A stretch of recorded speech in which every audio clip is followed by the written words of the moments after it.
제 이름은 여성한이고요. 제 이름은 오늘 한 번 듣고 나서 영원히 잊지 마십시오. 여러분의 성공을 환영합니다. 예, 영원히 안 잊으시겠죠? 예. 고객을 알라 그러면은 먼저 고객들이 지금 현재 어떤 환경에 있는지 그걸 알았을 때에 실제로 고객들을 제대로 응대를 할 수 있을 거라고 저는 생각을 합니다. 그래서 이제 우리 사회가 가는 우리 고객 응대에 필요한 정도 환경이 어떤 건지를 한번 알아보도록 하겠습니다. 지금 4차 산업혁명 이전에라 그러면 대충 2000년대 초반 정도까지로 보시면 되겠습니다. 다보스 포럼에서 4차 산업혁명이란 말이 나오기 전까지 그때는 어떻게 했냐면은 그러니까 전체가 이와 같았습니다. 우리가 그러니까 팀워크를 맞춰가지고 열심히 노력을 하면은 뭔가 결실이 나오는 사회. 그 다음에 1등과 꼴찌가 그렇게 격차가 안 큰 사회. 그러니까 꼴찌를 해도 먹을 게 있는 사회가 바로 저 때였습니다. 그리고 열심히 해라. 예. 그 다음에 저 때는 라떼는 말이야가 통하던 사회였습니다. 그 라떼를 따라하면 자기도 잘 살 수 있는 사회였습니다. 그러니까 일정한 규격이 있고 그냥 계층 간 이동은 조금 힘들겠죠. 그런데 되게 안정된 사회였는데 4차 산업혁명이라는 게 빵 터지면서 그러고부터 실제로 환경은 이렇게 변합니다. 마찬가지고 앞에 조정 경기하듯이 하는 것 같으면 죽을런지도 모릅니다. 우리가 있는 경영 환경이 급변하기 시작합니다. 고객들의 니즈가 요동치기 시작합니다. 그런데 이 환경에서 이걸 가지고 우리가 그냥 열심히 할래라고 하는 게 아니라 이 상황이 되면은 앞에 스타일로 하는 것 같으면 경영이 안 됩니다. 나도 회사 다니면서 너무 힘들게 됩니다. 이 사람들 표정 하나하나 보십시오. 표정들이 굉장히 밝지 않습니까? 이런 것 같은 경우에 실제로 이 상황에서 내가 스트레스 받으면서 내가 언제 죽을는지 몰라, 언제 물에 빠질는지 몰라 라는 식이 되는 것 같으면 힘들어서 못하겠죠. 그래서 안전장구를 전부 다 장착을 했습니다. 구명조끼 입고 물에 빠져도 죽진 않을 거야. 그러면서 아주 행복하게 걸어갑니다. 그래서 4차 산업혁명 시대에서는 사람들이 자기가 가진 역량을 그때그때 맞게끔 이제 즉흥적으로 바로 발휘해야 되는 그런 시대로 돌입하게 됐습니다. 그런데 거기까지만 하면 좋을 것을 코로나19가 우리한테 빵 잡아오죠. 너무 이제 이 환경은 단 한 치 앞도 알 수 없는 상황이 됐습니다. 요동치다 못해 그냥 아예 소용돌이 치죠. 이렇게 됐는데 이 상황에서 과감하게 이 사람처럼 우리가 해야 될 거는 물러나는 게 아니라 정면으로 맞서야 될 때가 왔습니다. 다시 말해서 용기가 필요한 때가 된 거죠. 모든 것을 힘써 버립니다. 실제 우리 생활들, 특히 자영업자들은 지금 이게 세상이가 싶을 정도로 진짜로 한 번도 겪어보지 못한 세상을 경험하고 있습니다. 그런데 앞날은 저러십니다. 이렇게 내일이 어떻게 될지 그냥 암울하죠. 마음속엔 이런 쓰나미가 도사리고 있고 실제로 이 쓰나미는 우리 생활을 접속을 해서 자영업자들은 다 이런 마음이죠. 너덜너덜 만신창이가 나고. 그러나 여기에도 보면 희망을 있습니다. 콘크리트로 튼튼하게 지어졌던 건물들은 모양은 좀 그랬지만 건재합니다. 코로나 올 거를 예상하기보다 세상이 급변할 거라는 거는 이제 예측은 하고 있죠. 기회는 찾는 자한테 오지 가만히 있는 사람한테 오지는 않습니다. 그런 환경에도 불구하고 제가 방금 이야기했던 것처럼 스타트업들은 그나마 남아있는 데서 기회를 찾으려고 도전을 하고 있습니다. 도전한 사람들 마음은 다 이와 같습니다. 망망대해에 암초가 있고 거기에 천길 낭떠러지가 있다라고 판단이 되어집니다. 이 환경에서 자유롭게 두렵지 않고 사업을 할 수 있는 중소기업은 하나도 없습니다. 그럼 어떻게 해야 될까요? 바로 이와 같은 뭔가의 결단을 내리지 않으면 안 됩니다. 이 상황을 헤쳐나가는데 누군가 도움을 줄 사람도 없습니다. 오로지 자기 힘만으로 천길랑 떨어지면은 어떻게 될지 모르는데 저기에 외줄 타고 안전장구 하나 없이 넘어갑니다. 사람들은 용기를 내라고 말합니다. 과감히 도전하라고 말합니다. 저기에 과감히 도전할 수 있는 정신 나간 사람이 몇 명이나 있을까요? 그러나 용기라는 것은 두려움이 없어서가 아닙니다. 위험하지 않아서가 아닙니다. 그렇지만 내가 가야 하기에 과감히 두려움을 안고 가는 걸 말합니다. 두렵지 않아서 극복하려고 할 수 있는 게 두려움이란 극복해질 수 있는 게 아닙니다. 왜? 두려움에 대한 공포는 우리 인간의 본성이기 때문입니다. 그냥 안고 넘어가야 됩니다. 그러면 이제 앞에 과거하고 또다시 한 번 더 비교해보면 어떨까요? 과거에는 뭉쳐야 산다. 근데 지금은 흩어져야 산다. 4단계 때는 2명 이상 모이면은 바로 영업 정지 바로 넣어버리죠. 이때의 과거에는 회의, 협업, 인적 네트워크, 전시회 출장 등등등 이와 같은 형태로 살았는데 지금은 이제 다 아는 사실이 됐습니다만 지금은 이거를 바로 할 수 있어야 합니다. 재택, 화상, 비대면, SNS, 온라인. 근데 지금은 뭘 준비해야 될까요? 이제 지금은 사람들이 여기에 어느 정도 길이 덜해졌습니다. 그럼 이제 앞으로 2022년에는 어떻게 해야 될까요? 어떤 세상이 나갈까요? 이때는 제가 말씀드리는 것은 사람들이 코로나 이전으로 돌아가길 바라는데 그런 세상은 단연코 말씀드리는데 오지 않습니다. 앞으로 그게 왜 안 오는지는 좀 이따 말씀드릴 거고요. 그래서 이것과 이것을 적절히 5대5 정도로 할 수 있는 세상이 다가올 겁니다. 그걸 잘 하는 자만이 살아남을 겁니다. 그렇지 않은 사람들은 밧줄을 한번 타보지도 못하고 끝이 나겠죠. 이걸 보시면 어떤 생각이 드십니까? 동경진 대표님 어떠세요? 아주 질서정연하고 뭔가 마음이 편안합니까? 아니면 좀 불편합니까? 네, 센터장님 어떠세요? 이게 보시면은 저게 뭐냐면 일본 시부야의 거리입니다. 이거를 보면 어떤 생각 드세요? 한번 어떤 생각이 드세요? 어느 거 왼쪽 오른쪽 중에 어느 게 편안하세요?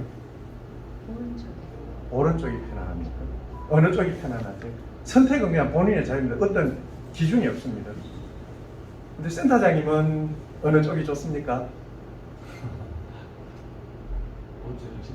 오른쪽이요. 나머지 연구원님은요? 오른쪽이 좋습니다. 오른쪽이요. 여기는 제가 요걸 묻는 거는 이 사람이 도전 정신이 강한지 안 강한지 제가 나름대로 보는 건데 오른쪽은 안정이 되어 있기 때문에 관리자형입니다. 오른쪽을 좋아하시는 분들은. 그래서 이분들은 뭔가 안정이 되어 있어야 되고 새로운 기회를 탐구하지 않습니다. 오른쪽은 창원의 누비자이고 왼쪽은 중국의 공유 자전거입니다. 저거는 관리가 안 돼요. 그래서 저기에 가서 왼쪽에는 사업 기회가 굉장히 많아요. 오른쪽에는 사업 기회가 없습니다. 가서 내가 월급이나 받을 수 있어요. 저기 가서. 그래서 사업 가서 기질은 이렇게 좀 봐야 되지 않을까. 나를 중심으로 해서 가족, 친구, 동료, 고객 요게 이제 내가 먹고 사는 주요 있을 수 있는 주요 그 원천이 되죠. 요거만 있으면은 사람들은 죽지 않을 수 있습니다. 거기다 요 정도가 있으면은 더 좋죠. 요 정도면 이제 인간관계가 좀 그런 데로 괜찮은 거고 요 정도 관계를 갖고 있으면은 소위 마당발에 속할 수 있죠. 사업가라면은 인간관계는 거기까지 되는데 사업가라면은 이 정도가 돼줘야 됩니다. 그래서 여기에서 보면 실질적으로 내 아는 사람들은 내 사업을 그렇게 좋게 못 해줍니다. 그래서 우리의 지금 현재 과거의 사업관계는 여기에 있었습니다. 4차 산업혁명 이전에. 4차 산업혁명 이후에는 여기까지가 좀 더 넓어졌습니다. 지금 현재 세상은 요 정도까지 범위를 넓힐 수 있어야 사업가적 기질이 있다라고 말씀드릴 수 있습니다. 그래서 여기에서 이제 어떤 기회를 찾을까? 찾는데, 난 몰라요. 내 경쟁자들도 다 모릅니다. 나만 모르는 게 아닙니다. 그래서 거기에 대해서 두려움은 가질 필요는 전혀 없습니다. 어차피 모르니까. 누구나 다 똑같습니다. 바로 그 시점. 이 시점에 필요한 여기 계시는 연구원님이나 센터장님이나 과장님이나 대표님들이나 전부 다 필요한 게 바로 이러한 정신, 멀티타스킹입니다. 동시에 많은 일을 한꺼번에 처리를 해낼 수 있어야 됩니다. 저는 저게 불가능할 거라고 생각하지만 실제로 다 지금 현재 그렇게 하고 계시고 저거는 가능합니다. 그냥 제가 해보니까 되더라고요. 안 해보고 그러는 다 해보고 동시에 이렇게 많은 걸 하는 것 같은데 그게 나한테 습관이 되기까지가 힘들지 그게 내 습관으로 됐을 때는 전혀 힘드는 게 없습니다. 습관이 될 때까지가 힘들 뿐입니다. 안 되는 건 아닙니다. 실제로 해보니까 훨씬 편해요. 그리고 이 순간이 되면 뭐냐 하면 일을 가갖고 동시에 많이 하는 게 아니라 앞에 다가오는 일이 있지 않습니까? 실시간 다가오면 그 일을 즉시에서 바로바로 처리를 합니다. 그리고 내가 이제 업무 영역이 많이 늘었으니까 저기에서 제가 5분 이내에 처리할 수 없는 일은 안 되는 일입니다. 누군가 나한테 부탁을 하든 뭘 하든 아니면은 돈을 엄청 많이 가져오든 그렇게 하면 그 일은 하는데 그렇지 않고 실시간으로 일어난 일들은 5분 이내에 다 처리를 합니다. 그렇게 하다 보니까 일이 굉장히 많고 다른 사람들은 나를 슈퍼맨으로 보기 시작합니다. 머릿속에 많은 게 들어있습니다. 뭘 하지? 세계 진출도 좀 집에 가서 애기를 좀 키워야 되는데 뭐 이거 유럽 시장도 좀 봐야 되겠고 여기 가서 인스타에 라이크도 좀 올려야 되고 좋아요 하트도 좀 받아야 되겠고 뭐 그 외에 SNS 좀 있고 공부도 좀 해야 되겠고 이쪽에 거래처 가서 비즈니스도 좀 해야 되겠고 돈도 여기다 떠나놓고 돈 목표도 좀 가야 되고 아이디어도 좀 살려야 되고 어떻게 하지 어떻게 하지가 되게 많은데 그 어떻게 하지는 어떻게 해야 할까요? 바로 이게 답입니다. 나와 똑같은 생각을 하고 있는 아니면은 나의 지시대로 할 수 있는 동일한 모습, 동일한 방향을 추구하고 있는 팀을 구성하는 겁니다. 바로 저렇게 팀이 구성됐을 때 내가 어떡하지가 없어지고 바로 내가 지시하는 그 명령대로 돌격앞으로 그러면 바로 돌격앞으로가 되고 그렇게 하기 위해서 각자 자기한테 가장 최적화된 무기를 장착을 하는 겁니다. 고객 DNA의 분석이 됐으면 멀리 볼 수 있어야 됩니다. 멀리 보지만 분석만 해가지고 있어갖고는 아무런 쓸모가 없습니다. 멀리 볼 수 있는 능력. 이렇게 돼서 이게 바로 마케팅에서 3C 분석이라고 합니다. 그런데 지금 이제 분석을 이제 실제로 한번 해드리겠습니다. 오늘 강의의 키포인트이기도 하고 여기에 계속 강의는 초점이 맞춰질 겁니다. 바로 5, 60대들의 반란이 시작됐습니다. 다시 말해서 고객층에 일대 격변이 일어나고 있습니다. 작년 초까지만 해도 안 그랬습니다. 바로 지금 시작됩니다. 순수 아날로그 감성으로 똘똘 뭉친 50대, 60대들이 이분들이 전체 부의 50에서 60%를 가지고 있습니다. 5, 60대가 돈 갖고 있지 다른 사람 돈 가질 사람이 없잖아요. 그건 상식이지 않습니까? 거의 60% 정도로 가지고 있다고 해요. 그러니까 이 사람들이 결국은 마음만 먹으면 경제가 왔다 갔다 한다는 얘기입니다. 철저하게 아날로그 감성으로 무장된 사람들이죠.